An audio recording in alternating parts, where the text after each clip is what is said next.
Good morning, my name's Miss Rout and I'm here to talk to you about the Year 9 options process. Now, to refresh your minds a little bit, the Year 9 options process is your time to start to think about what subjects you're going to be taking for your Year 10 and Year 11 qualifications. Let's have a quick look at the timeline so you can kind of visualize what you need to do by when. Obviously, we're launching this this week.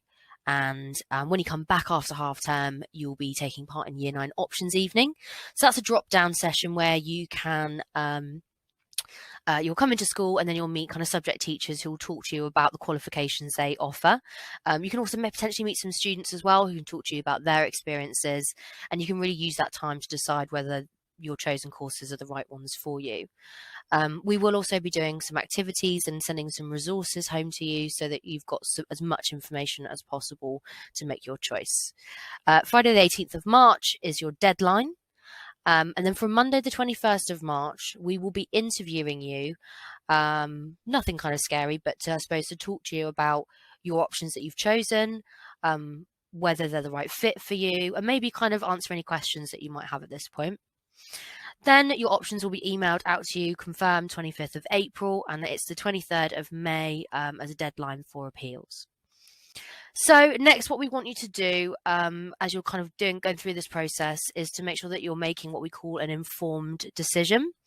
And an informed decision really just means using fact and information to make sure that you make much better decisions. So in the past, whereas you might have done something because a friend is doing it, you really need to be selfish now actually and think about yourself, you as a learner, and what works for you and what you enjoy. So as part of that, making an informed decision, it is actually quite important that you know the difference between the types of qualifications that you can get over the next couple of years. Now, the first one is probably the more traditional one that you will definitely have heard of. It's your GCSEs. It stands for General Certificate of Secondary Education, and it focuses on one subject. So you will naturally all do your English, Maths and Science GCSEs. They are compulsory. And your exams at the end of your 2 years will be it'll be more focused on exams, rather than coursework. BTEC qualifications stand for Business and Technology Education Council. Now, they are termed as what we call vocational subjects. And what vocational means really is that it's focused to a particular job area or like skill set area. So for us, we have business, sport and catering BTECs. So that is kind of preparing you, I suppose, for potentially for work in those particular areas. The difference as well with the BTEC is that there will be coursework and assessment throughout the 2 years. So whereas with a GCSE, most of your exams will be in the summer of year 11, you'll find that a BTEC, from the minute you enroll on that course in year 10, you are being assessed as you go. So for some, the pros are that they might not do necessarily well in lots of exams at the end of the year. However, you will be expected to produce a high quality of work across the 2-year period and really be able to manage your coursework really effectively. So there are definitely pros and cons to both. It really just depends on the kind of learner that you are. Universities do accept BTEC qualifications, and we have lots of learners going to really high-ranking universities with them in year 13. However, you need to be aware that you also need a certain number of GCSE passes. So it's highly recommended that when you're choosing your subjects, that you have a strong combination of GCSEs if you're going to opt for a BTEC option as well. Another area for you to consider is the combination of subjects that you do. So the government did lots and lots of research about students, the subjects they took, and the destinations that they ended up in. So how well did they do? How even at GCSE, but how well did they do in later life? And one of the things that they found in their studies was that students that had a particular kind of subject combination found that these subjects opened the doors for more opportunities for them for the future. And that combination is an English, Maths and Science GCSE. Everyone will do that. So that's 3 out of the 5 that they recommend. And then they recommend for students to study a language, and for us that might be French or Spanish, and a humanity, and that might be history or geography.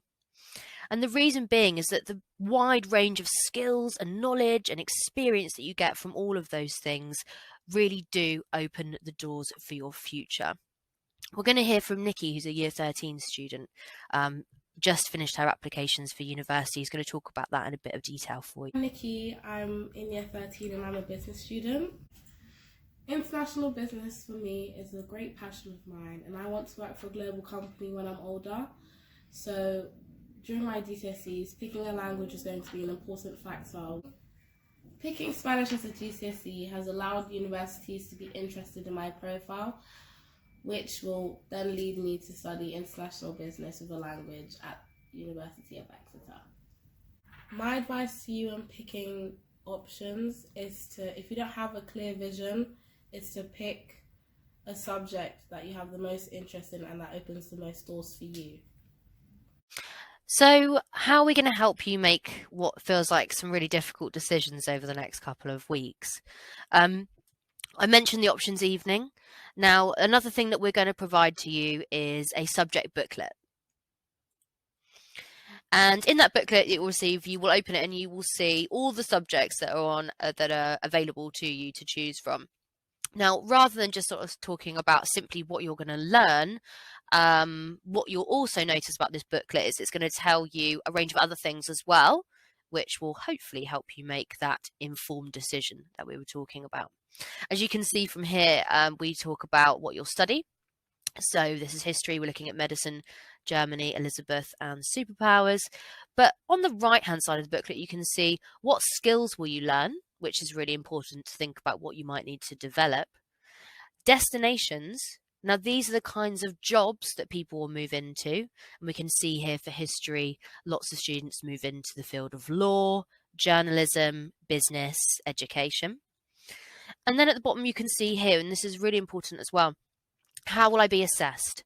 So as we talked about the difference between GCSEs and BTECs, you'll notice that with GCSEs, there are 4 exams, whereas for BTECs, you might see this a little bit differently, this section differently. And also for creative subjects such as art, DT, media, there will be elements of coursework involved in these. So this kind of 100% pie chart that we can see here will be slightly different with every subject that you look at.